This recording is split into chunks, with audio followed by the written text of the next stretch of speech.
Hello and welcome to the Winging It Travel Podcast YouTube channel. Join me on my journey as I travel across the world, seeking out adventures, meeting new people and trying out new things. Hello and welcome to this week's episode, and we are in for another instalment of the USA road trip, and we're going to cover days 76 to 82, and in this one it's a lot of driving.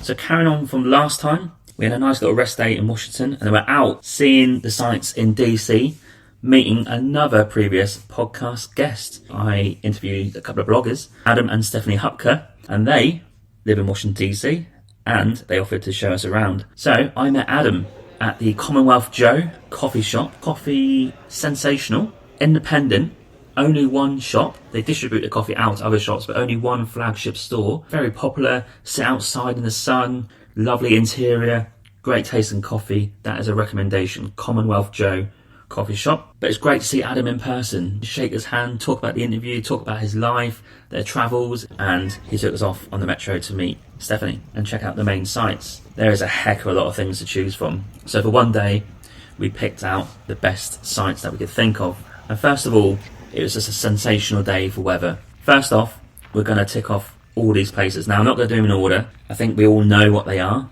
but they're all free, and they are definitely easy to do in one day. A bit of walking involved, but it's great. So we ticked off Capitol Hill, the White House, the National Mall, the Washington Monument, the Library of Congress, and a lot of the memorials that are dotted around, like the Vietnam one, the Korean War one. The Library of Congress, there's a caveat here.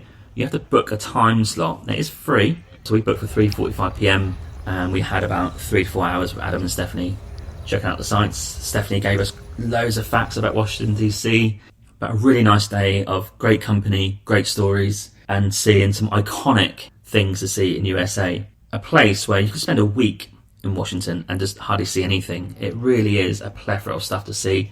I did actually like the vibe. Quite like it. The metro system is very modern. The Library of Congress is definitely worth the go.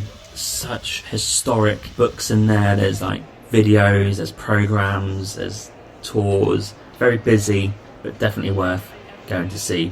We also went to see Abraham Lincoln. Just really found it fascinating, all American history. So a great day of sightseeing. We said goodbye for a coffee and a photo. It was great to meet them in person, and I don't think it'll be the last time we see those guys. And then we just headed off to the Library of Congress, and that was it.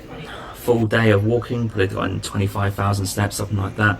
Back to the hotel, absolutely knackered. The next day was a rest day. Just chilled out, nothing going on. We needed the break. Great to catch up on the podcast, etc. Watch a bit of TV, bit of luxury in the hotel room. But then days 78, 79 and 80 was 3 days of driving. 8-hour driving days. It takes 24 hours driving, getting from Washington DC all the way to Mount Rushmore, and that was our plan. We didn't really want to see anything in between. We wanted to get a move on for the road trip, but we committed to spending basically 3 days on the road. Not much to say in these 3 days. You go through a heck of a lot of states. We drove through Maryland, West Virginia, Ohio, Indiana, Illinois, Missouri, Iowa, before landing in South Dakota. And what these 3 days really entailed was getting up early on the road. Quiet roads here, not many trucks on these roads. Go to a rest stop, have breakfast, drive, have lunch, drive, maybe get a coffee, or at least make a coffee, and then get to a rest stop in the evening. These rest stops are normally truck stops, so they can be pretty cool for facilities, toilets, showers, 24-hour garage, stuff like that, petrol of course as well. So yeah, we drove 3 days straight, and we thought, do you know what, we bloody need a rest after that. So we got to day 81, and we were driving through a unique but also unexpected highlight of the trip. We went to the Badlands National Park. It's like Mars level scenery there. So we got to Ben Rifle Visitor Centre. But before that, you can just start off doing all these trails. If you go into Google, pop in Badlands National Park, there is like a route you can drive through. It's like a viewpoint route. There's loads of viewpoints on the road, outside the road, loads of trails off the road. You can spend all day here. So we spent about half a day, done the Badlands Loop Road, and I've never really seen much like it. Red rocks, weird formations of rocks, the view as far as the eye can see. If you start at the Ben Rifle Visitor Centre and go to effectively Wool, which I'll come to in a minute, the town of Wool, you are going to see some sensational views because you go from the top all the way to the bottom.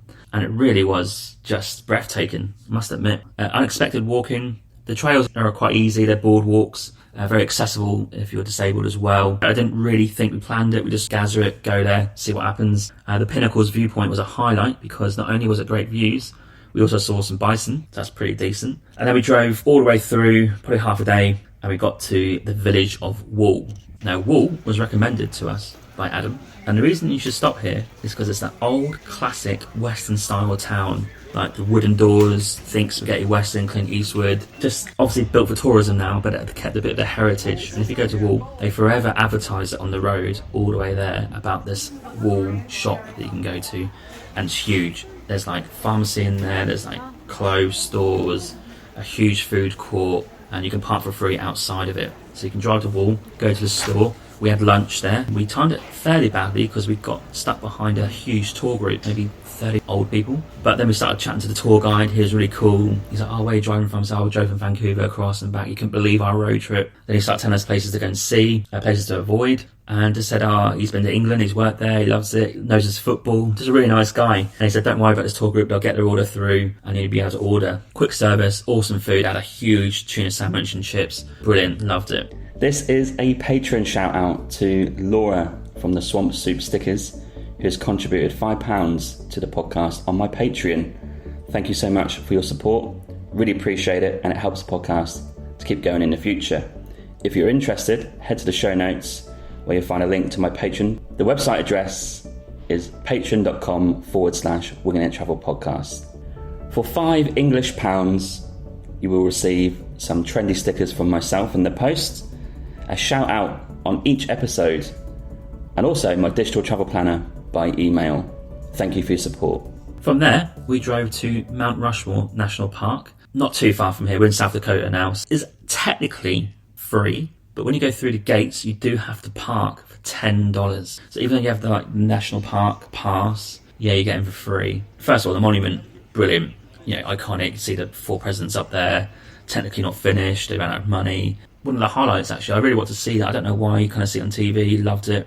Lots of people there, lots of flags, you can read about each state, and well worth doing, as I said, free. But the $10 parking fiasco is, you pay $10, you get the ticket, you get in your car, you drive out, there's no barrier, you just drive straight back. So technically, no one's checking. A little bit annoying. Maybe it was late in the day, it was near 5 p.m. Maybe at that point in the day, they don't care. So I'm not sure if that's a little recommendation for you. You can risk it or not. What I'd say to do is go through, park your car up, do your Mount Rushmore trip, come back, see if the barrier's open, and then if they are, just drive out. If they're not, go to the machine and pay it. No big deal, but little recommendation there for you. And then we stayed at Kemp's Campground, which is near the town of Keystone. That's about a 10-minute drive from Mount Rushmore. And we decided 2 nights at this campground because we needed another rest day. 3 days of constant driving is tiring. And in the van, where it's not that big, and we're staying at rest stops, there's not really anywhere to hang out. So we decided to stay 2 nights. And this was about $20 a night. We're surrounded by deer. The deer were hanging out beside us in the campervan. Chill time, great weather, sat in the sun. A really nice lady who runs it.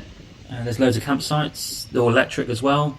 The only slight concern there was the wasps. Starting to annoy me, but sort of go over that. Have showers, toilets, all of that. And the next day, day 82, was just a normal rest day. We hung out in the campsite, done some stuff for the podcast, and just didn't really want to drive much at all. So that sums up this week's episode. A short one. We're itching to get to Yellowstone and then making our way to Oregon and to the West Coast in Northern California. So we're getting through it, and we're just ticking off one iconic thing after another. Thanks for tuning in. Don't forget to like and subscribe, and I'll see you next time in Washington, DC. Please follow and subscribe on my YouTube channel today, and please rate and review the podcast on any podcast platform that you use.